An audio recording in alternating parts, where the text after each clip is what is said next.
Hello friends, welcome back to Anveshana channel. आज हम लोग पढ़ेंगे मजदूरी और प्रेम निबंध जो अध्यापक पूर्ण सिंह द्वारा रचित है। ठीक है, तो इस निबंध को हम लोग पूरे लाइन बाय लाइन पढ़ेंगे। ठीक है, क्योंकि मजदूरी और प्रेम निबंध से ठीक है बहुत बार क्वेश्चन आते हैं। ठीक है, तो इस निबंध को हम लोग पूरे लाइन बाय लाइन पढ़ेंगे। ठीक है, सबसे पहले इनकी महत्वपूर्ण तथ्यों को देखते हैं। देखिए, प्रकाशन, इस निबंध का प्रकाशन सितंबर 1912 ईस्वी में हुआ था। मजदूरी और प्रेम निबंध में 8 भाग है। ठीक है, वेरी वेरी इंपॉर्टेंट है। ठीक है, ये जो निबंध है, ठीक है, इसको 8 भागों में बांटा गया है। ठीक है, 8 भाग मतलब 8 इसका शीर्षक कह सकते हैं। ठीक है, तो देखिए 8 भाग कौन कौन है। सबसे पहले नंबर 1, हल चलाने वालों का जीवन। ठीक है, फिर गडरियों का जीवन। तीसरा, मजदूर की मजदूरी। चौथा, प्रेम मजदूरी। पांचवा, मजदूरी और कला। छठा, मजदूरी और फकीरी। सातवां, समाज का पालन करने वाली दूध की धारा। ठीक है, और आठवां, पश्चिमी सभ्यता का नया आदर्श। ठीक है, तो टोटल इस निबंध में 8 भाग हैं। चलिए इस निबंध को पढ़ना प्रारंभ करते हैं। ठीक है, सबसे पहले समझते हैं कि इस निबंध में मतलब क्या है। ठीक है, तो इस निबंध में लेखक ने ठीक है यह बताना चाहा है कि एक व्यक्ति का श्रम, ठीक है, एक व्यक्ति का जो श्रम होता है, ठीक है, जो मजदूर जो काम करते हैं, ठीक है, उनका जो श्रम होता है, ठीक है, उसे हम लोग पैसे देकर चुका नहीं सकते। ठीक है, हम उनको सम्मान देकर, ठीक है, उन्हें प्रेम भाव देकर चुका सकते हैं। ठीक है, तो चलिए हम लोग निबंध पढ़ते हैं। ठीक है, उसके बाद सारी चीजें क्लियर होती जाएंगी। ठीक है, तो देखिए, मजदूरी और प्रेम निबंध, सबसे पहला शीर्षक, हल चलाने वालों का जीवन। ठीक है, हल चलाने वालों का जीवन मतलब किसानों। ठीक है, किसानों के बारे में यहाँ पे बात हो रही है। ठीक है, लेखक कहते हैं कि हल चलाने वाले और भेड़ चराने वाले प्रायः स्वभाव से ही साधु होते हैं। ठीक है, इंपॉर्टेंट लाइन है, पूछा भी गया था। ठीक है, तो देखिए जो हाईलाइट किया गया है वो वेरी वेरी इंपॉर्टेंट है। ठीक है, तो देखिए आगे लेखक कहते हैं कि हल चलाने वाले अपने शरीर का हवन किया करते हैं। खेत उनकी हवनशाला है। उनके हवन कुंड की ज्वाला की किरणें चावल के लंबे और सफेद दानों के रूप में निकलती है। ठीक है, तो जो किसान होते हैं, ठीक है, वो श्रम करते हैं, मेहनत करते हैं। ठीक है, उसी का परिणाम चावल, ठीक है, चावल के दाने मतलब प्राप्त होते हैं। ठीक है, गेहूं के लाल लाल दाने इस अग्नि की चिंगारियों की डालियों सी हैं। आगे लेखक कहते हैं कि मैं जब कभी अनार के फूल फल देखता हूँ तब मुझे बाग के माली का रुधिर, ठीक है, रुधिर याद आ जाता है। ठीक है, रुधिर मतलब खून। ठीक है, तो लेखक कहते हैं कि जब भी मैं अनार के फूल को देखता हूँ, फल को देखता हूँ, तो मुझे माली का जो मेहनत है, ठीक है, वो कितनी मेहनत से इन पेड़ पौधों को सींचा है। ठीक है, तो माली का रुधिर याद आ जाता है। उसकी मेहनत के कण जमीन में गिरकर उगे हैं और हवा तथा प्रकाश की सहायता से मीठे फलों के रूप में नजर आ रहे हैं। किसान मुझे अन्न में, ठीक है, तो लेखक कहते हैं कि किसान मुझे अन्न में, फूल में, फल में आहुति हुआ सा दिखाई पड़ता है। कहते हैं ब्रह्म आहुति से जगत पैदा हुआ है। ठीक है, और अन्न पैदा करने में किसान भी ब्रह्म के समान है। ठीक है, तो इम्पोर्टेंट है। ठीक है, यहाँ पे किसान को किसके समान बताया गया है, तो किसान को ब्रह्म के समान बताया गया है। ठीक है, लेखक कहते हैं कि अन्न पैदा करने में किसान भी ब्रह्म के समान है। खेती उसके ईश्वरीय प्रेम का केंद्र है। उसका सारा जीवन पत्तों पत्तों में, फूल फूल में, फल फल में बिखर रहा है। वृक्षों की तरह उनका भी जीवन एक प्रकार का मौन जीवन है। वायु, जल, पृथ्वी, तेज और आकाश की निरोगता इसी के हिस्से में है। ठीक है, तो यहाँ पे किसान के जीवन में लेखक बता रहे हैं। ठीक है, तो यहाँ पे किसान के जीवन के बारे में बात हो रही है। ठीक है, आगे लेखक कहते हैं विद्या या नहीं पढ़ा। ठीक है, जो किसान है, ठीक है, वो विद्या, ठीक है, नहीं पढ़ा। ठीक है, तो विद्या या नहीं पढ़ा, जप और तप या नहीं करता, संध्या वंदना आदि इसे नहीं आती, ज्ञान ध्यान का इसे पता नहीं, मंदिर मस्जिद गिरजे से इसे कोई सरोकार नहीं, केवल साग पात खाकर ही यह अपनी भूख निवारण कर लेता है। ठीक है, तो यहाँ पे लेखक कहना चाह रहे हैं कि जो किसान है वो बहुत ही साधारण जीवन व्यतीत करता है। ठीक है, साधारण खाना खाता है। ठीक है, साग सब्जी वगैरह मतलब खाता है। ठीक है, मतलब बहुत साधारण जीवन जीता है। ठंडे चश्मों और बहती हुई नदियों के शीतल जल से वह अपनी प्यास बुझा लेता है। ठीक है, प्रातः काल उठकर, ठीक है, ये देखिए इंपॉर्टेंट है। ठीक है, किसान के बारे में बताया गया है कि किसान प्रातः काल उठकर यह अपने हल बैलों को नमस्कार करता है और खेत जोतने चल देता है। दोपहर की धूप इसे भाती है, इसके बच्चे मिट्टी ही में खेल खेल कर बड़े हो जाते हैं। ठीक है, तो किसान के बच्चे वो मिट्टी में ही खेल कूद के बड़े हो जाते हैं। इसको और इनके परिवार को बैल और गांव से प्रेम है। ठीक है, तो किसान को अपने गांव से, अपने बैलों से प्रेम होता है। उनकी यह सेवा करता है। पानी बरसाने वाले के दर्शनार्थ आंखें नीली आकाश की ओर उठती है। ठीक है, तो जो किसान होता है, ठीक है, वो बादलों की तरफ, ठीक है, इंद्र भगवान को, ठीक है, बहुत श्रद्धा से नीले आकाश की ओर नजरें उठाकर देखता है। नैनों की भाषा में यह प्रार्थना करता है, सांझ और प्रातः, दिन और रात विधाता इनके हृदय में अचिंतनीय और अद्भुत आध्यात्मिक भावों की वृष्टि करता है। यदि कोई इसके घर आ जाता है तो यह उसको मृदु वचन, मीठे जल और अन्न से तृप्त करता है। ठीक है, तो यहाँ पे लेखक बताते हैं कि जो किसान है, ठीक है, उसके घर में कोई चला जाता है तो वो मृदु वचन, ठीक है, मीठे जल और उसे अन्न से तृप्त करता है, धोखा या किसी को नहीं देता। ठीक है, तो किसान बहुत सीधा साधा होता है। ठीक है, ये किसी को धोखा नहीं देता। यदि इसको कोई धोखा दे भी तो इसका इसे ज्ञान नहीं होता। ठीक है, तो किसान को कोई धोखा भी देता है तो किसान तो बहुत भोला भाला होता है। ठीक है, तो उसे उस धोखे का पता भी नहीं चलता। ठीक है, क्योंकि इसकी खेती हरी भरी है, गाय इसकी दूध देती है, स्त्री इसकी आज्ञाकारी है, मकान इसका पुण्य और आनंद का स्थान है। पशुओं को चराना, नहलाना, खिलाना, पिलाना, उसके बच्चों की अपनी बच्चों की तरह सेवा करना। ठीक है, तो किसान पशुओं का जो बच्चा होता है, ठीक है, गाय का बछड़ा, ठीक है, उसको भी वो अपने बच्चे की तरह प्यार करता है।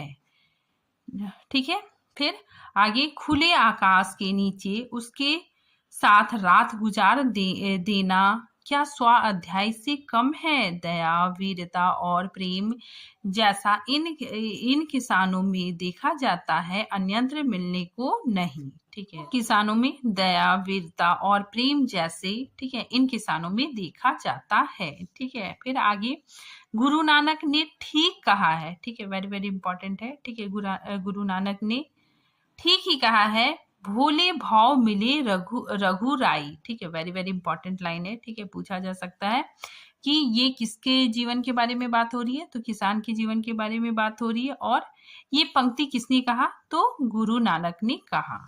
भोले भाले किसान को ईश्वर अपने खुले दिलदार का दर्शन देता है। उसकी फूस की छतों में से सूर्य और चंद्रमा छन छन कर उसके बिस्तर पर पड़ते हैं। ठीक है, ये प्राकृतिक का जवान साधु है। ठीक है, ये भी इम्पोर्टेंट है। ठीक है, ये किसके बारे में बात हो रही है, तो किसान के बारे में। ठीक है, लेखक कहते हैं ये जो किसान है, ये प्रकृति के जवान साधु हैं। जब कभी मैं इन बेमुकुट के गोपाल के दर्शन करता हूँ, मेरा सिर स्वयं ही झुक जाता है। फिर आगे लेखक बताते हैं कि जब मुझे किसी फकीर के दर्शन होते हैं, तब मुझे मालूम होता है कि नंगे सिर, नंगे पांव, एक टोपी सिर पर, एक लंगोटी कमर में, एक काली कमली कंधे पर, एक लंबी लाठी हाथ में लिए हुए गांव का मित्र, बैलों का हमजोली, पक्षियों का हमराज, महाराजाओं का अन्नदाता, बादशाहों को ताज पहनाने वाला और सिंहासन पर बिठाने वाला, भूखों और नंगों को पालने वाला, समाज में पुष्पोद्यान का माली और खेत की रखवाली वाला जा रहा है। ठीक है, तो इन पंक्तियों में किसान के बारे में बातें हो रही है। ठीक है, अब दूसरा जो शीर्षक है, ठीक है, दूसरा अध्याय प्रारंभ होता है गडरियों का जीवन। ठीक है, इसमें गडरियों के जीवन, ठीक है, वो लोग कैसा जीवन व्यतीत करते हैं, इस चीज को लेखक बताते हैं। ठीक है, लेखक कहते हैं कि एक बार मैंने एक बूढ़े गडरिये को देखा। घना जंगल है, हरे हरे वृक्षों के नीचे उसकी सफेदी ऊन वाली भेड़ें अपना मुंह नीचे किए हुए कोमल कोमल पत्तियां खा रही है। ठीक है, तो जो भेड़ है, ठीक है, वो अपना सिर नीचा करके कोमल कोमल पत्तियां खा रही है। गडेरिया बैठा आकाश की ओर देख रहा है। ऊन काटता जाता है, उसकी आंखों में प्रेम लाली छाई हुई है। वह निरोगता की पवित्र मदिरा से मस्त हो रहा है। बाल उसके सारे सफेद हैं, और क्यों ना सफेद हो, सफेद भेड़ों का मालिक जो ठहरा, परंतु उसके पोलों से लाली फूट रही है। बर्फ पानी देशों में वह मानो विष्णु के समान क्षीर सागर में लेटा है। उसकी प्यारी स्त्री उसके पास रोटी पका रही है। उसकी 2 जवान कन्याएं उसके साथ जंगल जंगल भेड़ चराती घूमती है। ठीक है, तो ये जो गडेरिया है, ठीक है, इसकी पत्नी भी है। ठीक है, दो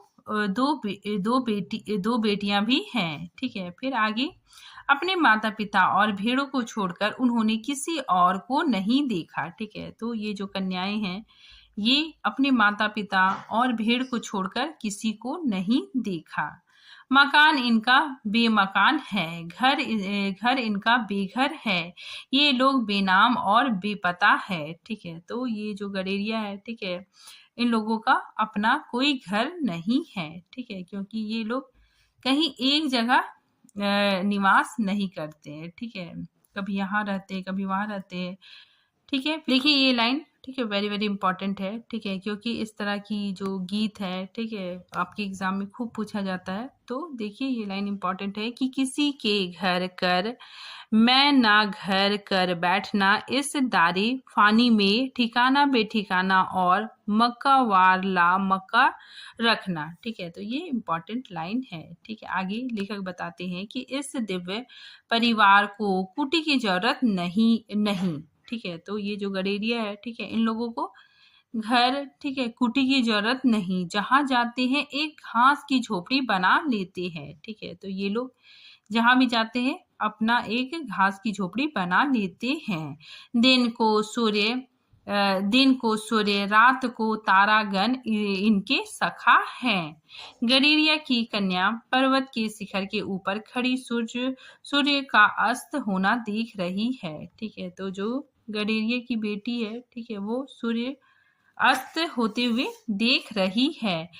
उनकी सुनहली किरणें इसके लिए लावण्य मुख पर पड़ रही है। यह सूर्य को देख रही है और वह इसको देख रहा है। ठीक है, तो ये जो गडेरिया की जो कन्या है, ठीक है, ये सूर्य को देख रही है और सूर्य इस कन्या को देख रहा है। ठीक है, फिर देखिए ये गीत भी इंपॉर्टेंट है।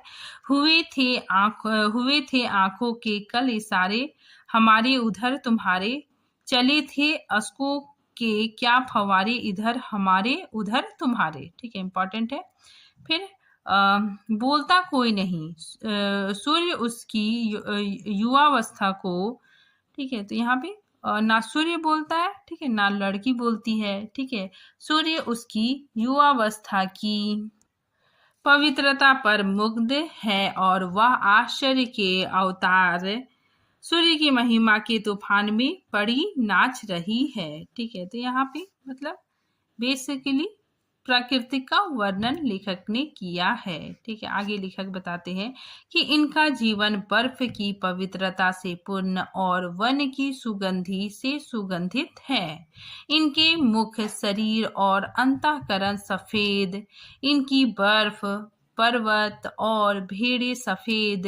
अपनी सफेद भेड़ों की यह परिवार शुद्ध सफेद ईश्वर के दर्शन करता है, ठीक है। तो इम्पोर्टेंट लाइन है, ठीक है। ये पंक्ति पूछा भी गया था, ठीक है, कि किसके बारे में बात हो रही है, तो गडेरिए के जीवन के बारे में बात हो रही है, ठीक है। आगे लेखक कहते हैं, जो खुदा को देखना हो तो मैं देखता हूँ तुमको, मैं देखता हूँ तुमको जो खुदा को देखना हो, ठीक है। इंपॉर्टेंट है। आगे लेखक बताते हैं कि भेड़ों की सेवा ही इनकी पूजा है, ठीक है। तो ये जो गडेरिया है, ठीक है, इन लोगों के लिए भेड़ों की सेवा ही इनकी पूजा है। जरा एक भेड़ बीमार हुई, सब परिवार पर विपत्ति आ गई, ठीक है। तो एक भी भेड़ बीमार होता है, ठीक है, तो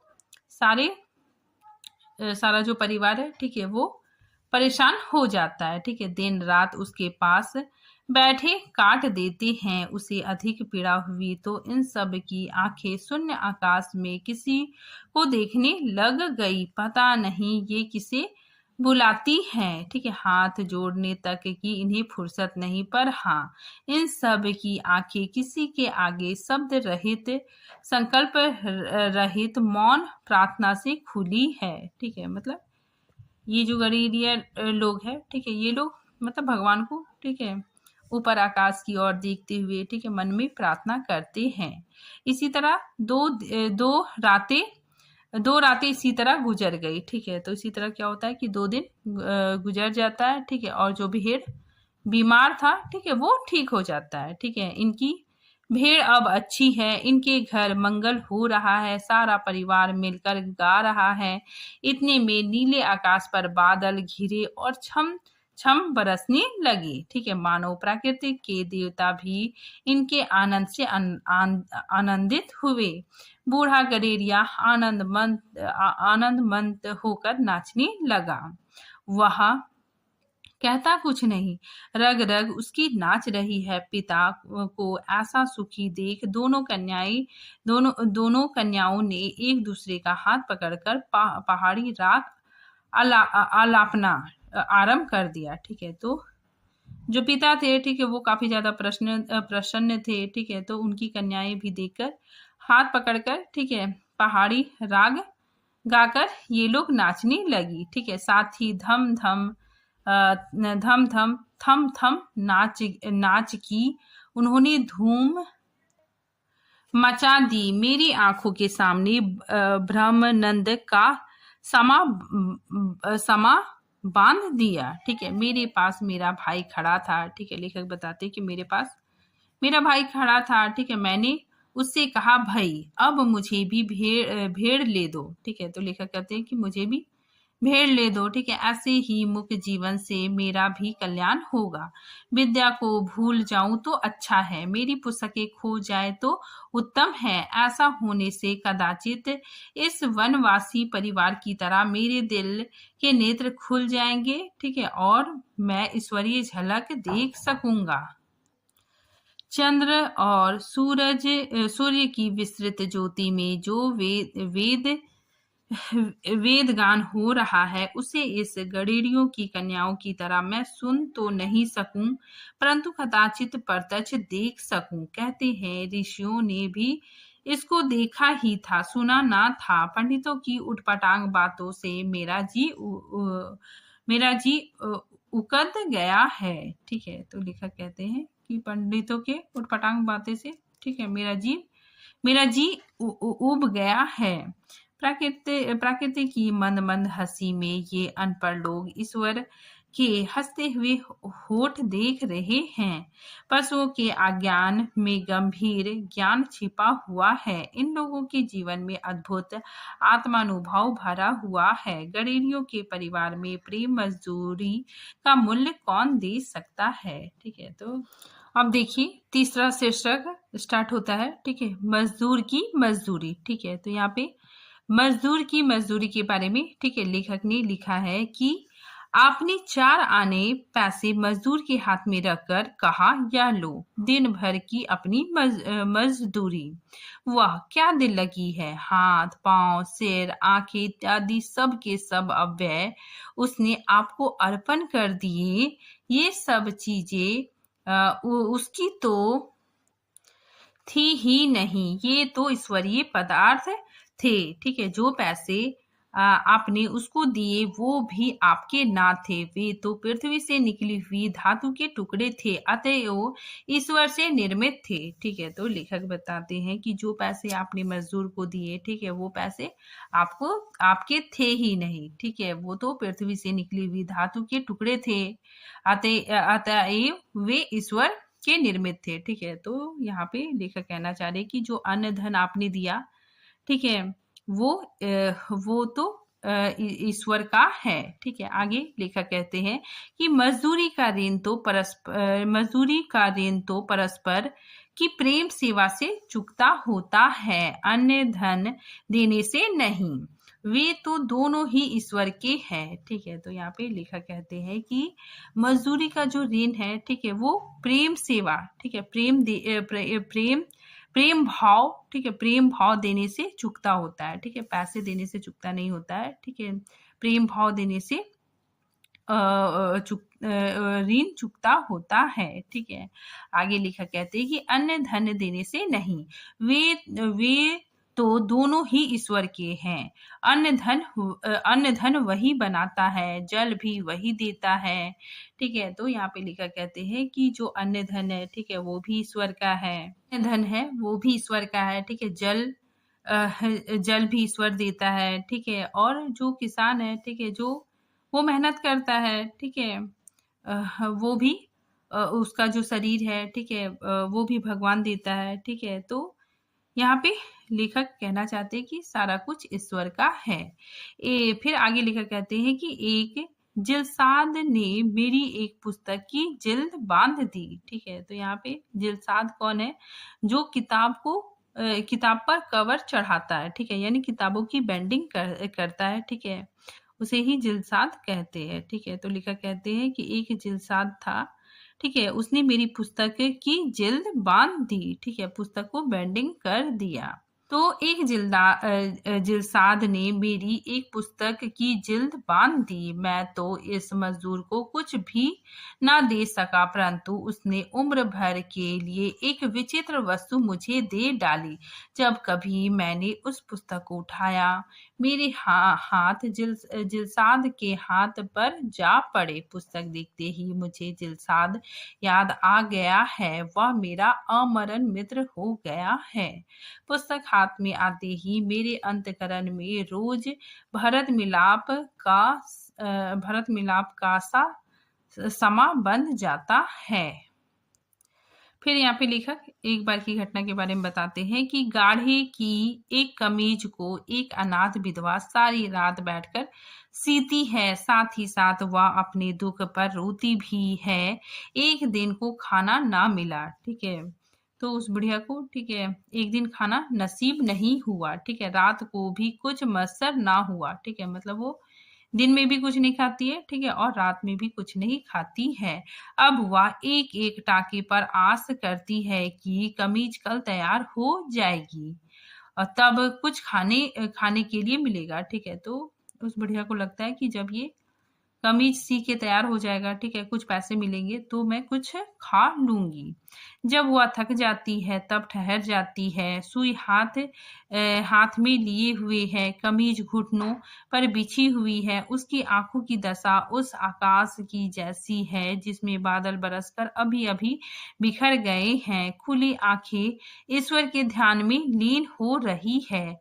कुछ काल के उपरांत हे राम, ठीक है, मतलब कुछ देर के बाद जब वो थक जाती है, ठीक है, कुछ देर के बाद वो हे राम कहकर उसने फिर सीना शुरू कर दिया। इस माता और इस बहन की सिली हुई कमीज मेरे लिए मेरे शरीर का नहीं, मेरी आत्मा का वस्त्र है, ठीक है, इंपॉर्टेंट है। यहाँ पे लेखक कहते हैं कि उस बुढ़िया के द्वारा, ठीक है, सिया गया जो कमीज है, ठीक है, वो मेरी आत्मा का वस्त्र है। इसका पहनना मेरी तीर्थ यात्रा है, ठीक है।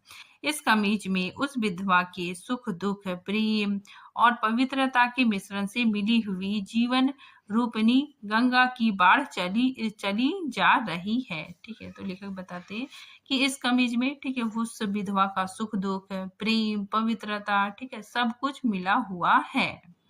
ऐसी मजदूरी और ऐसा काम प्रार्थना संध्या और नमाज से क्या कम है, ठीक है। लेखक कहते हैं कि ऐसी मजदूरी ऐसा काम, ठीक है, क्या किसी प्रार्थना संध्या नमाज से कम है। शब्दों से तो प्रार्थना हुआ नहीं करती, ईश्वर तो कुछ ऐसी ही मूक प्रार्थनाएं सुनता है और तत्काल सुनता है, ठीक है। अब चौथा शीर्षक स्टार्ट होता है प्रेम मजदूरी, ठीक है। तो यहाँ पे प्रेम मजदूरी के बारे में लेखक ने वर्णन किया है। कहते हैं कि मुझे तो मनुष्य के हाथ से बने हुए कामों में उनकी प्रेममय पवित्र आत्मा की सुगंध आती है, ठीक है। तो यहाँ पे लेखक कहते हैं कि मुझे तो, ठीक है, हाथ से बनी हुई चीजें, ठीक है, ज्यादा पसंद आती है, ठीक है। जो चीज हाथों से बना होता है, ठीक है, उसमें प्रेम में पवित्र आत्मा की सुगंध आती है, ठीक है। मशीन की चीजें ज्यादा अच्छी नहीं लगती, ठीक है, हाथों से बनी हुई चीजें मुझे अच्छी लगती है। आदि के चित्रित चित्रों में उनकी कला कुशलता को देख इतनी सदियों के बाद भी उनके अंतःकरण के सारे भावों का अनुभव होने लगा, ठीक है। केवल चित्र का ही दर्शन नहीं, किंतु साथ ही उसमें छिपी हुई चित्रकार की आत्मा तक का दर्शन हो जाता है, ठीक है। तो जो हाथ से बना चित्र है, ठीक है, उस चित्र में आत्मा तक का भी दर्शन हो जाता है, ठीक है। ये सारी बातें लेखक कह रहे हैं।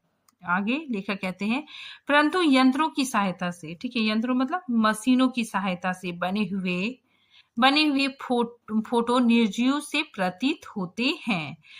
उनमें और हाथ के चित्रों में उतना ही भेद है, ठीक है। ये लाइन वेरी वेरी इंपॉर्टेंट है, ठीक है। यहाँ पे लेखक बोलते हैं कि हाथ से बनी चीजें और जो मशीन से बनी हुई चीजें में उतना ही अंतर है जितना कि बस्ती और शमशान में है, ठीक है। तो इंपॉर्टेंट लाइन है, याद रखिएगा, ठीक है। लेखक कहते हैं कि उनमें और हाथ के चित्रों में उतना ही भेद है जितना कि बस्ती और शमशान में है, ठीक है। आगे लेखक कहते हैं कि हाथ की मेहनती से चित्रों में जो रस भर जाता है वह भला लोहे के द्वारा बनाई हुई चीजों में कहाँ।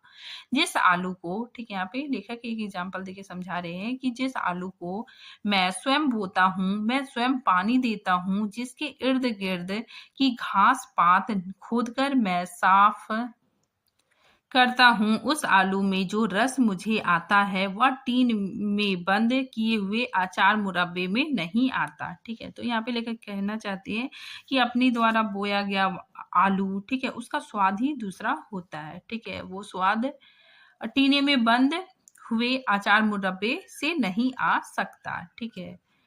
फिर आगे लेकर कहते हैं कि मेरा विश्वास है कि जिस चीज में मनुष्य के प्यारे हाथ लगते हैं उसमें उसके हृदय का प्रेम और मन की पवित्रता सूक्ष्म रूप से मिल जाती है और उसमें मुर्दों को जिंदा करने की शक्ति आ जाती है, ठीक है। तो लेखक यही कहना चाह रहे हैं कि जो हाथों से जो काम होता है, ठीक है, उसमें एक अलग तरह का ही प्रेम होता है।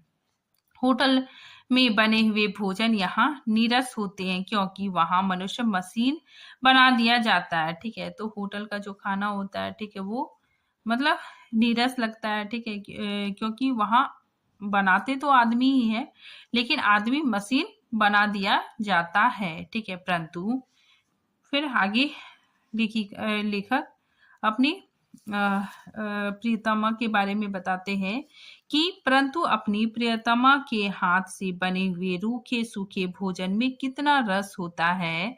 जिस मिट्टी के घड़े को कंधे पर उठाकर मीलों दूर से उसमें मेरी प्रेम मग्न प्रियतमा ठंडा जल भर लाती है, उस लाल घड़े का जल जब मैं पीता हूँ तब जल पीता हूँ, अपनी प्रेयसी के प्रेमामृत को पान करता हूँ। जो ऐसा प्रेम प्याला प्रेम प्याला पीता हो उसके लिए शराब क्या वस्तु है। ठीक है, प्रेम से जीवन सदा गदगद रहता है।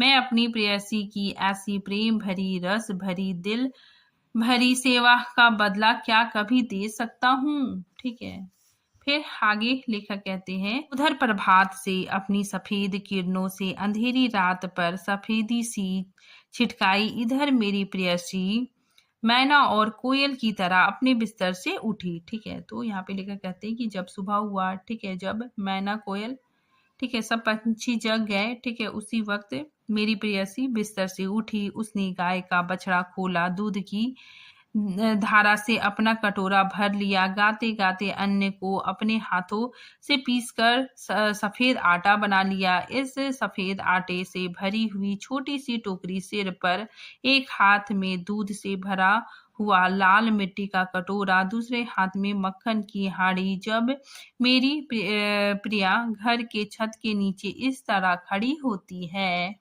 तब वह छत के ऊपर के श्वेत प्रभा से भी अधिक आनंददायक, बलदायक, बुद्धिदायक जान पड़ती है। ठीक है, तो लेखक, ठीक है, अपनी प्रेयसी का यहाँ पे वर्णन करते हैं। ठीक है, कैसे वो मतलब प्यार से, बहुत ही प्यार से खाना पकाती है। ठीक है, फिर आगे लेखक कहते हैं कि उसी समय वह उस प्रभा से अधिक रसीली, अधिक रंगीली, जीती जागती, चैतन्य और आनंदमयी प्रातःकालीन शोभा सी लगती है। मेरी प्रिया अपने हाथ से चुनी हुई लकड़ियों को अपने दिल से चुराई हुई एक चिंगारी से लाल अग्नि में बदल देती है। जब वह आटे को छलनी से छानती है, तब मुझे उसकी छलनी के नीचे एक अद्भुत ज्योति की लौ नजर आती है। जब वह उस अग्नि के नीचे मेरे लिए रोटी बनाती है, तब उसके चूल्हे के भीतर मुझे तो पूर्व दिशा की निभो लालिमा से भी अधिक आनंददायिनी लालिमा देख पड़ती है। यह रोटी नहीं, कोई अमूल्य पदार्थ है। मेरे गुरु ने, ठीक है, ये इम्पोर्टेंट है, वेरी वेरी इम्पोर्टेंट है। लेखक कहते हैं कि मेरे गुरु ने इसी प्रेम से संयम करने का नाम योग रखा है। मेरा यही योग है। Important line, very very important line. ठीक है, अब देखिए 5वां शीर्षक, ठीक है, मजदूरी और कला। आदमियों की तिजारत करना मूर्खों का काम है। सोने और लोहे के बदले मनुष्य को बेचना मना है। आजकल भाप की कलों का दाम तो 1000 रुपए है, परंतु मनुष्य कौड़ी के 100 बिकते हैं। सोने और चांदी की प्राप्ति से जीवन का आनंद नहीं मिल सकता। सच्चा आनंद तो मुझे मेरे काम से मिलता है। ठीक है, तो लेखक यहाँ पे कहते हैं कि सोने और चांदी की प्राप्ति से सच्चा आनंद नहीं मिल सकता। ठीक है, लेखक कहते हैं कि काम करने से, ठीक है, मुझे मेरा काम करने से सच्चा आनंद मिलता है। मुझे अपना काम मिल जाए तो फिर स्वर्ग प्राप्ति की इच्छा ही नहीं। ठीक है, मनुष्य पूजा ही सच्ची ईश्वर पूजा है। ठीक है, तो लेखक कहते हैं कि मुझे अपना काम, ठीक है, काम मिल जाए, ठीक है, वही स्वर्ग की प्राप्ति है। ठीक है, और मनुष्य का अपना काम ही, ठीक है, सच्ची ईश्वर पूजा है। ठीक है, लेखक कहते हैं कि मंदिर और गिरजे में क्या रखा है, ईट पत्थर चूना कुछ ही कहो, आज से हम अपने ईश्वर की तलाश मंदिर, मस्जिद, गिरजा और पोथी में ना करेंगे। अब तो इरादा है कि मनुष्य की अनमोल आत्मा में ईश्वर के दर्शन करेंगे। यही आर्ट है, यही धर्म है। इम्पोर्टेंट है। ठीक है, यहाँ पे लेकर कहते हैं कि जो मनुष्य है, ठीक है, उसकी आत्मा में ही ईश्वर के दर्शन करेंगे। ठीक है, यही आर्ट है, यही धर्म है।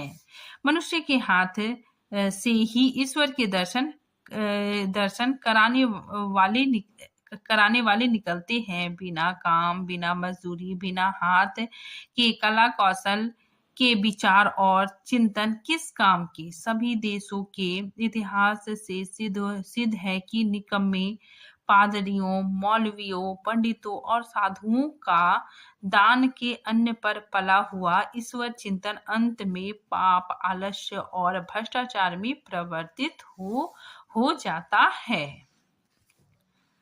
जिन देशों में हाथ और मुंह पर मजदूरी की धूल नहीं पड़ने पाती, वे धर्म और कला कौशल में कभी उन्नति नहीं कर सकते। ठीक है, तो यहाँ पे लेखक बता रहे हैं कि जिन देशों में, ठीक है, हाथ और मुंह पर मजदूरी का धूल नहीं पड़ता है, ठीक है, वो धर्म और कला कौशल में कभी उन्नति नहीं करते।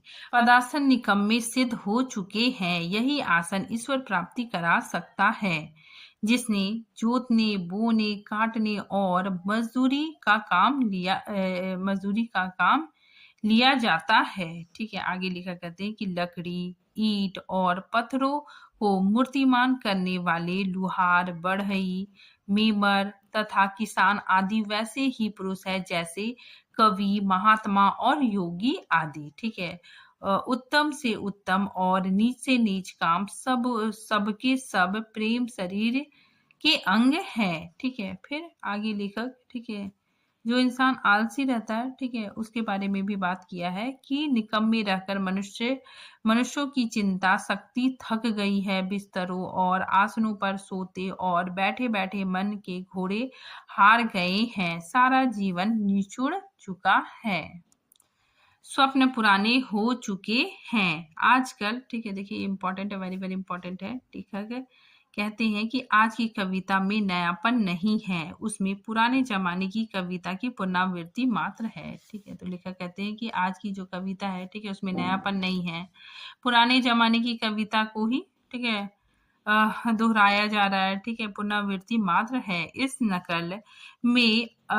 नकल में असल की पवित्रता और कुंवारेपन का अभाव है। अब तो एक नई प्रकार का कला कौशल पूर्ण संगीत साहित्य संसार में प्रचलित होने वाला है।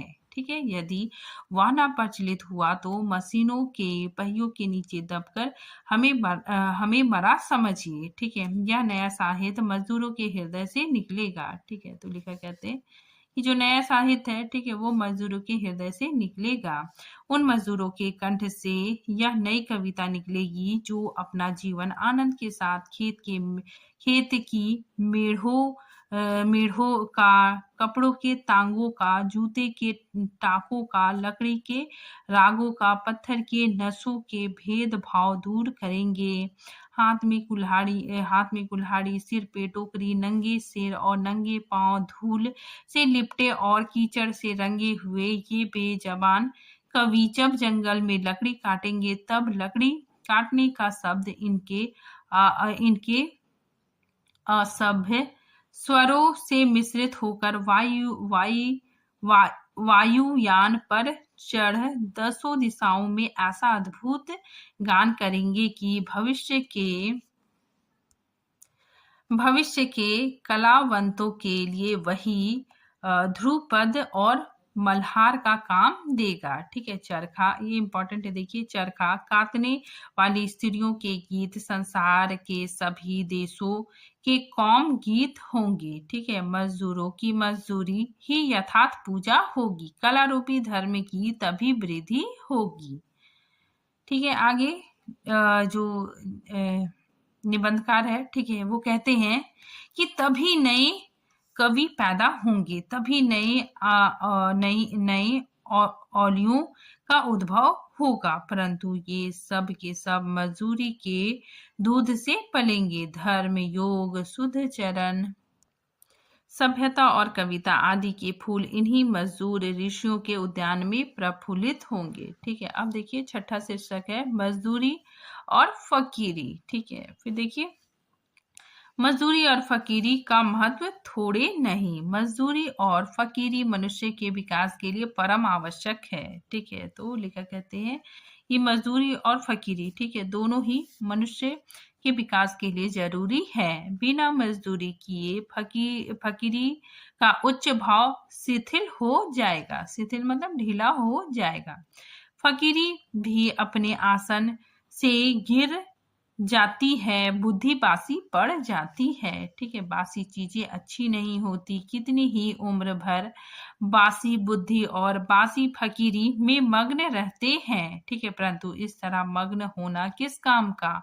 हवा चल रही है, जल बह रहा है, बादल बरस रहा है, पक्षी नहा रहे हैं, फूल खिल रहे हैं, घास नई, पेड़ नए, पत्ते नए, मनुष्य की बुद्धि और फकीरी ही बासी। ठीक है, तो लेखक बोल रहे हैं कि प्रकृति की जितनी चीजें हैं, ठीक है, सब में नयापन है, लेकिन मनुष्य की जो बुद्धि है, ठीक है, और फकीरी ही बासी है।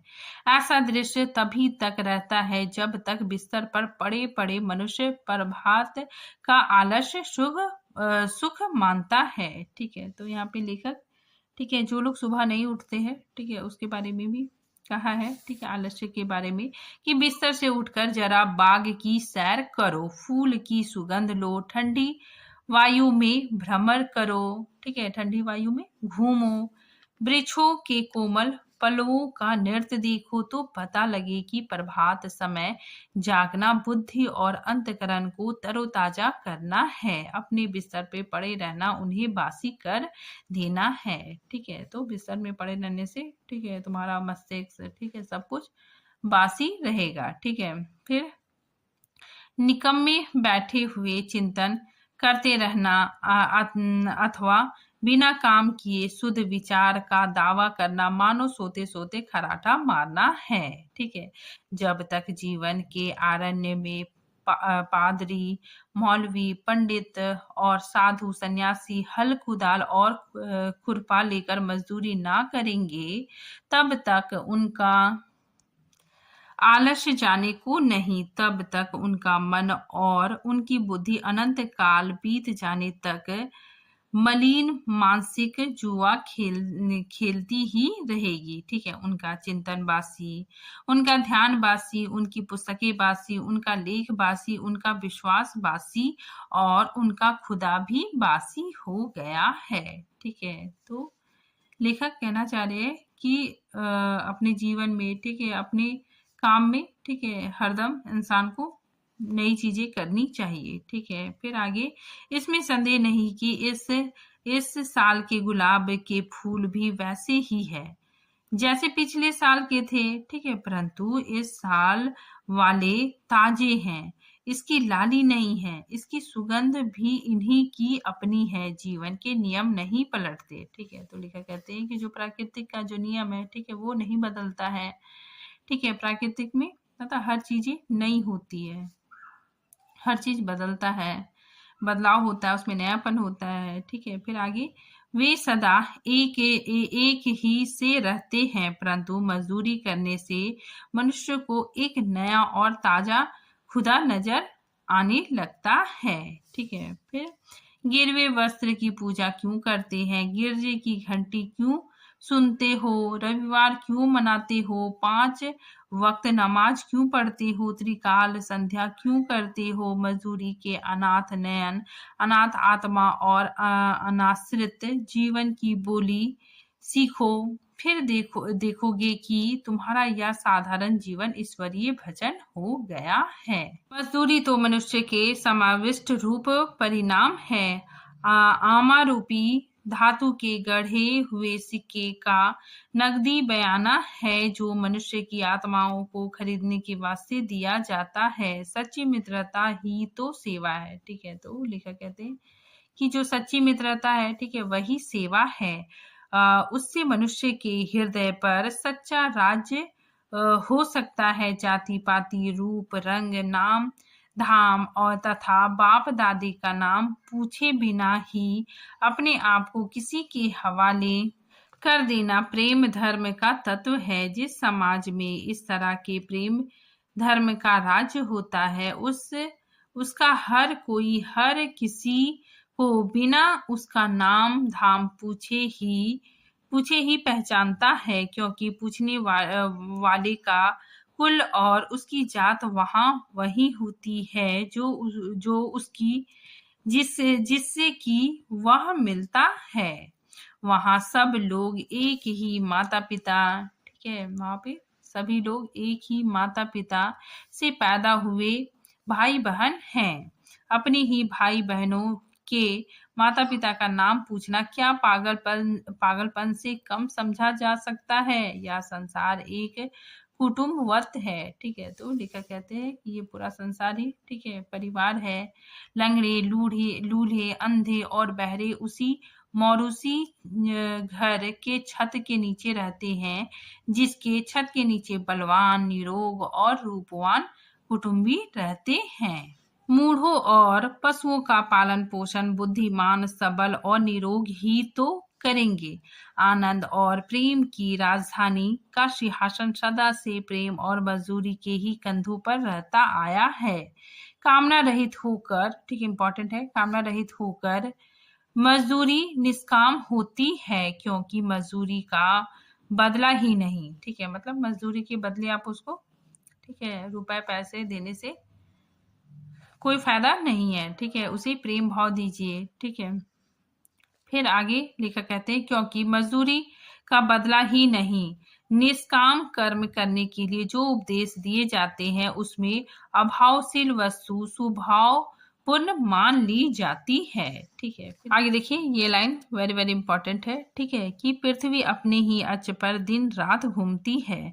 यह पृथ्वी का स्वार्थ कहा जा सकता है, परंतु उसका यह घूमना सूर्य के इर्द गिर्द घूमना तो है, और सूर्य के इर्द गिर्द घूमना सूर्यमंडल के साथ आकाश में एक सीधी लकीर पर चलना है। अंत में इसको गोल चक्कर खाना सदा ही सीधा चलना है। इसमें स्वार्थ का अभाव है। इस तरह मनुष्य की विविध कामनाओं उनके जीवन को मानो उसके स्वार्थ रूपी धुरी पर चक्कर देती है, परंतु उसका जीवन अपना तो है ही नहीं। वह तो किसी आध्यात्मिक सूर्यमंडल के साथ की चाल है। अंततः यह चाल जीवन का परामर्श रूप है। स्वार्थ का यहाँ भी अभाव है। ठीक है, जब स्वार्थ कोई वस्तु ही नहीं, तब निष्काम और कामनापूर्ण कर्म करना दोनों ही एक बात हुई। इसीलिए मजदूरी और फकीरी का अनुशय संबंध है। ठीक है, आगे ये इम्पोर्टेंट है। ठीक है, देखिए, मजदूरी करना जीवन यात्रा का आध्यात्मिक नियम है। जॉर्ज ऑफ आर्क की फकीरी और भेड़े चराना, टॉलस्टॉय का त्याग और जूते गांठना, उमर खिताब की प्रशंसा पूर्वक तंबू सीते फिरना, खलीफा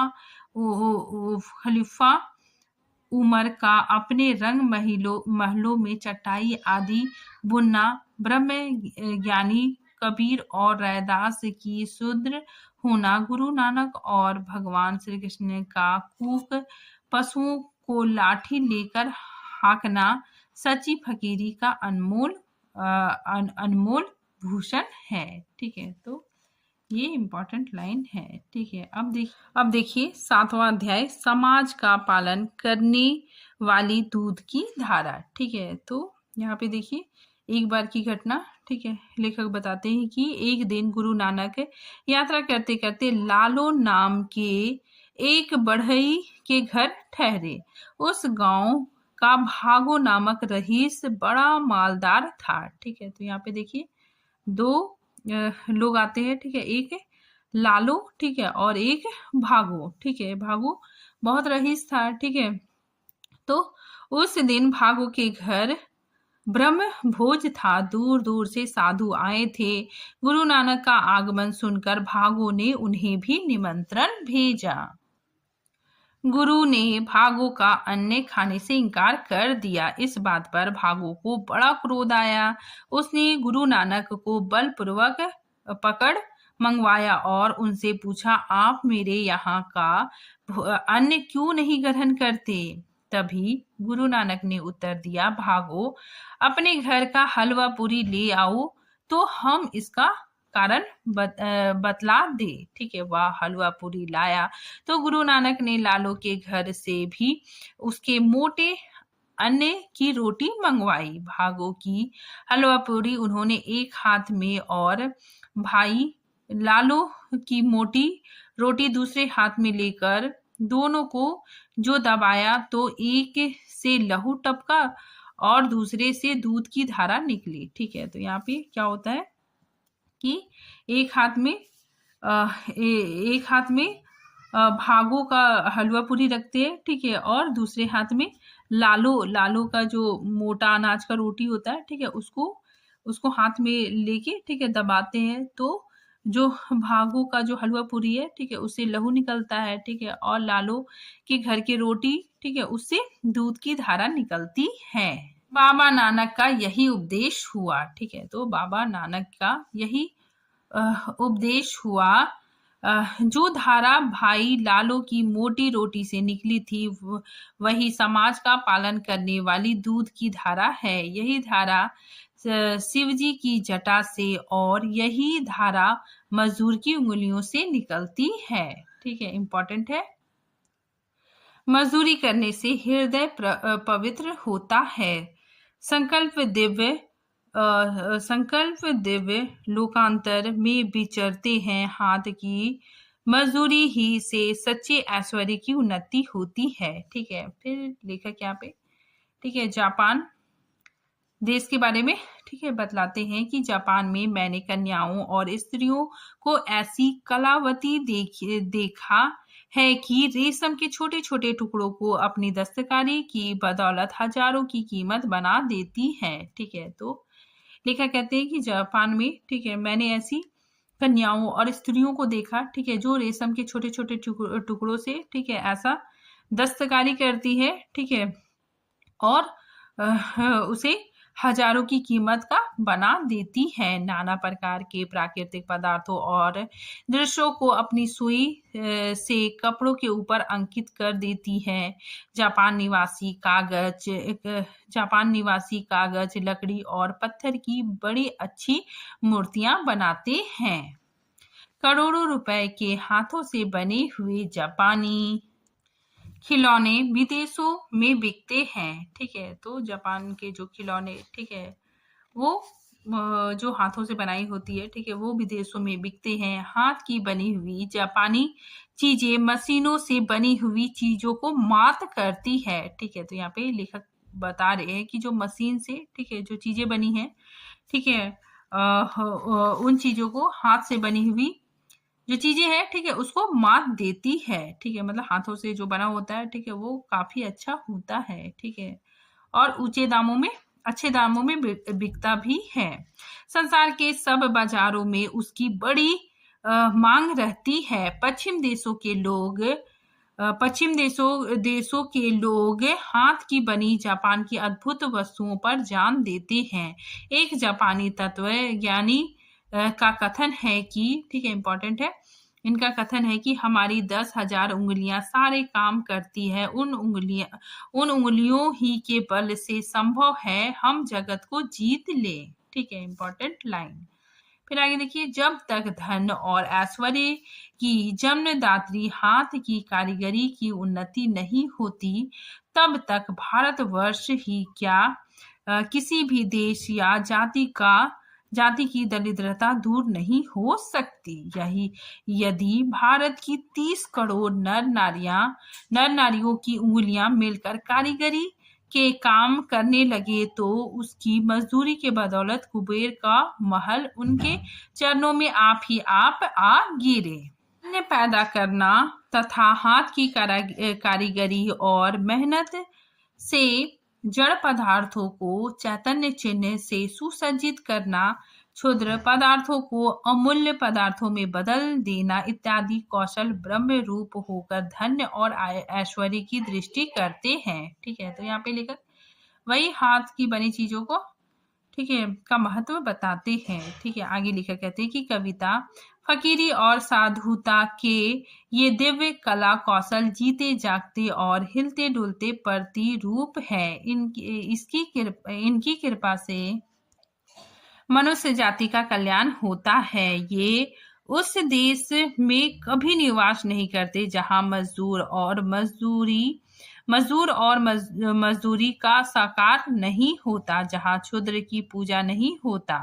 हाथ से काम करने वालों से प्रेम रखने और उनकी आत्मा का सत्कार करने से साधारण मजदूर सुंदरता का अनुभव करने वाली कला कौशल अर्थात कारीगर के रूप में हो जाती है। ठीक है, फिर आगे देखिए, लेखक कहते हैं कि इस देश में जब मजदूरी का आदर होता था, ठीक है, तो लेखक बता रहे हैं कि जब भारत में, ठीक है, मजदूरी का आदर होता था, तब इसी आकाश के नीचे बैठे हुए मजदूरों के हाथों ने भगवान बुद्ध के निवारण सुख को पत्थर पर इस तरह जड़ा था कि इतना काल बीत जाने पर पत्थर की मूर्ति के दर्शन से ऐसी शांति प्राप्त होती है जैसे कि स्वयं भगवान बुद्ध के दर्शन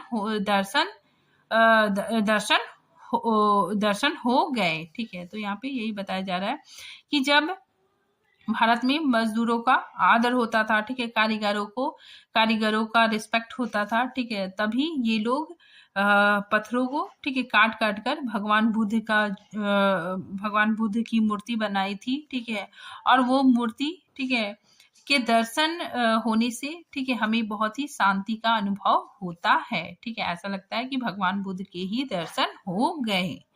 मुख, हाथ, पांव इत्यादि का गढ़ देना साधारण मजदूरी, परंतु मन के गुप्त भावों और अंतःकरण की कोमलता तथा जीवन की सभ्यता को प्रत्यक्ष प्रकट कर देना प्रेम मजदूरी है। ठीक है, शिव जी के तांडव नृत्य को और पार्वती जी के मुख की शोभा को पत्थरों की सहायता से वर्णन करना जड़ को चैतन्य बना देना है।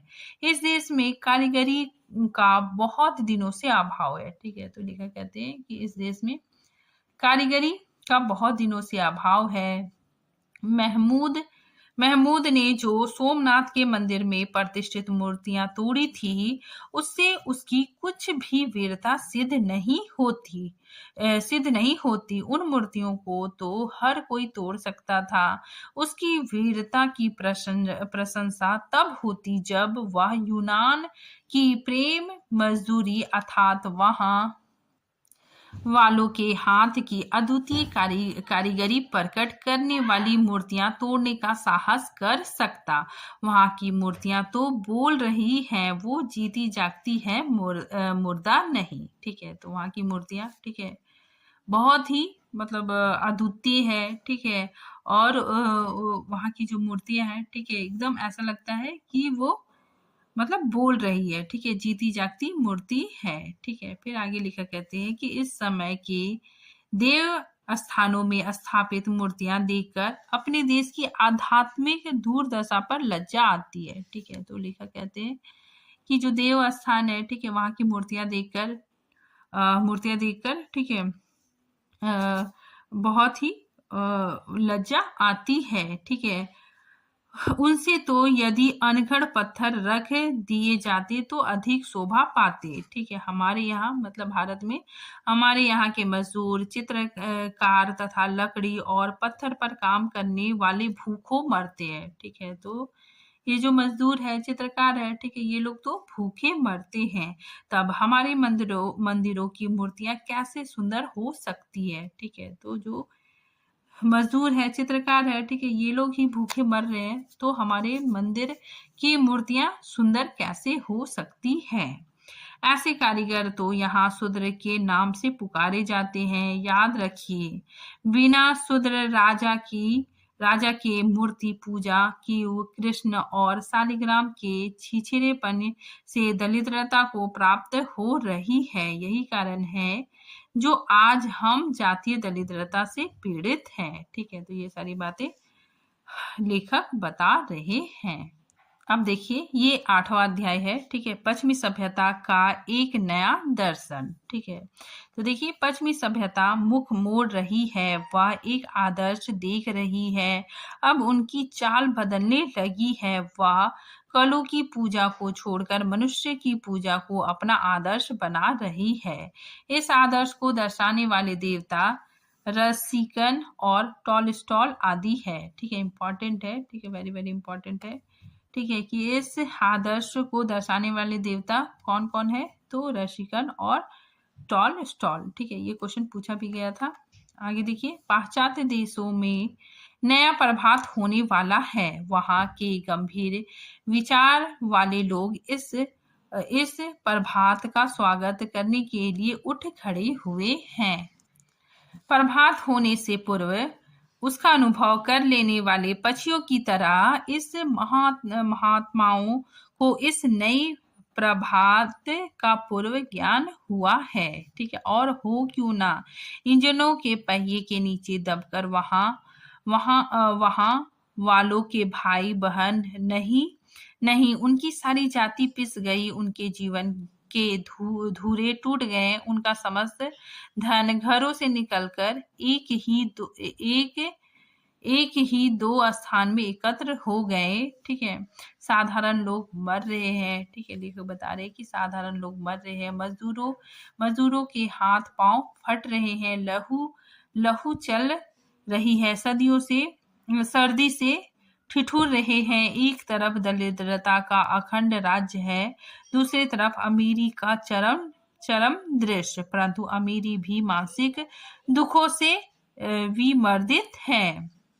फिर देखिए ये लाइन वेरी वेरी इंपॉर्टेंट है, ठीक है। लेखक कहते हैं कि मशीन बनाई तो गई थी मनुष्यों का पेट भरने के लिए, मजदूरों को सुख देने के लिए, परंतु वे काली काली मशीनें ही काली काली बनकर उन्हीं मनुष्यों का भक्षण कर जाने के लिए मुंह खोल रही है, ठीक है। तो लेखक बता रहे हैं कि मशीन तो बना था मजदूरों को सुख देने के लिए, ठीक है, लेकिन ये मशीन ही, ठीक है, मजदूरों का, ठीक है, जीना मुश्किल कर दिया है, ठीक है। मतलब सारा काम तो मशीन कर रहा है, ठीक है, मजदूरों की जरूरत नहीं है, ठीक है। तो मजदूरों का जीवन बहुत ज्यादा तकलीफ दायक हो गया, ठीक है, कष्टदायक हो गया है, ठीक है। आगे लेखक कहते हैं कि प्रभात होने पर ये काली काली बलाएं दूर होगी, मनुष्य के सौभाग्य का सूर्योदय होगा।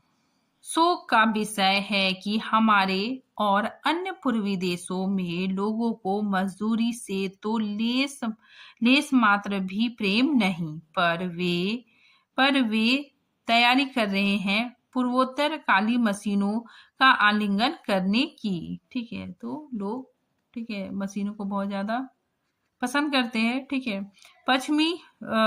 पश्चिम वालों के ये गले पड़ी हुई बहती नदी की काली कमली हो रही है, वे छोड़ना चाहते हैं, परंतु काली कमली उन्हें नहीं छोड़ती। देखेंगे पूर्व वाले इस कमली को छाती से लगाकर कितना आनंद अनुभव करते हैं। यदि हम में से हर आदमी अपनी 10 उंगलियों की सहायता से साहस पूर्वक अच्छी तरह काम करे, तो हम मशीनों की कृपा से बढ़े हुए परिश्रम वालों को वाणिज्य के जातीय संग्राम में सहज ही पछाड़ सकते हैं, ठीक है। तो यहाँ पे लेकर कहते हैं कि अगर हर आदमी, ठीक है, अच्छे से, ठीक है, काम करेगा, ठीक है, तो मशीनों की उतनी जरूरत नहीं होगी, ठीक है। फिर आगे लेकर कहते हैं कि सूर्य तो सदा पूर्व से ही पश्चिम की ओर जाता है, पर आओ पश्चिम से आने वाली सभ्यता, ठीक है, जो पश्चिम से आने वाली सभ्यता के नए प्रभात को हम पूरब में भेजे, ठीक है, पूरब से भेजे। इंजन की वह मजदूरी किस काम की जो बच्चों, स्त्रियों और कारीगरों को ही भूखा नंगा रखती है, ठीक है। तो लेखक कहते हैं कि वो मशीन, ठीक है, किस काम की, ठीक है, जिससे बच्चे, स्त्रियां कारीगर को ही भूखा नंगा रखती है और केवल सोने चांदी लोहे आदि धातुओं का ही पालन करती है। पश्चिम को विदित हो चुका है कि इससे मनुष्य का दुख दिन पर दिन बढ़ता है। ठीक है, भारतवर्ष जैसे दरिद्र देश में मनुष्य के हाथों की मजदूरी के बदले कलों से काम लेना काल का डंका बजाना होगा। ठीक है, तो लेखक बताते हैं कि भारत जैसे, ठीक है, गरीब देश में, ठीक है, अगर हम मशीनों से काम लेंगे, ठीक है, तो ये मजदूरों के लिए, ठीक है, बहुत मतलब काल का डंका बजाना होगा। दरिद्र प्रजा और भी दरिद्र होकर मर जाएगी। चेतन से चेतन की वृद्धि होती है। मनुष्य को मनुष्य ही सुख दे सकता है। परस्पर की निष्कपट सेवा ही से मनुष्य जाति का कल्याण हो सकता है। ठीक है, धन एकत्र करना, ठीक है, आगे लेखक बताते हैं कि सिर्फ धन एकत्र करना तो मनुष्य जाति के आनंद मंगल का एक साधारण और महातुच्छ उपाय है। ठीक है, तो धन एकत्र करना, ठीक है, बहुत ही तुच्छ उपाय है। धन की पूजा करना नास्तिक है। ईश्वर को भूल जाना है। अपने भाई बहनों तथा मानसिक सुख और कल्याण के देने वालों को मारकर अपने सुख के लिए शारीरिक राज्य की इच्छा करना। जिस डाल में बैठे हैं उसी डाल को स्वयं ही कुल्हाड़ी से काटना है। ठीक है, अपने प्रियजनों से रहित राज्य किस काम का। प्यारी मनुष्य जाति का सुख ही जगत के मंगल का मूल साधन है। बिना उसके सुख के अन्य सारे उपाय निष्फल है। ठीक है, आगे लेखक बताते हैं कि धन की पूजा, ठीक है, जो धन की पूजा से ऐश्वर्य, तेज, बल और पराक्रम नहीं प्राप्त होने का। ठीक है, तो धन की पूजा से, ठीक है, कुछ भी नहीं होगा। ठीक है, धन की पूजा से ऐश्वर्य, तेज, बल, ठीक है, ये सारी चीजें प्राप्त नहीं होगी। ठीक है, चैतन्य आत्मा की पूजा से ही ये पदार्थ प्राप्त होते हैं। चैतन्य पूजा ही से मनुष्य के प्रेममय हृदय, निष्कपट मन और मित्रतापूर्ण नेत्रों से निकलकर बहती है। तब वही जगत में सुख के खेतों को हरा भरा और प्रफुल्लित करती है और वही उसमें फल भी लगाती है। ठीक है, फिर आगे लेखक कहते हैं कि आओ, यदि हो सके तो टोकरी उठाकर कुदाली हाथ में ले मिट्टी खोदे और अपने हाथ से उसके प्याले बनावे। फिर एक एक प्याला घर घर में कुटिया कुटिया में रख आवे और सब लोग उसी में मजदूरी का प्रेम अमृत पान करे। ठीक है, फिर ये जो गीत है, ठीक है, ये जो लाइन है इम्पोर्टेंट है कि है रीत आशिकों के तन मन निसार करना, रोना सितम उठाना और उसको प्यार करना। ठीक है, तो ये गीत इम्पोर्टेंट है और इसी के साथ ये निबंध समाप्त होता है। ठीक है, तो फिर मिलते हैं फिर किसी नए टॉपिक के साथ। तब तक के लिए थैंक यू।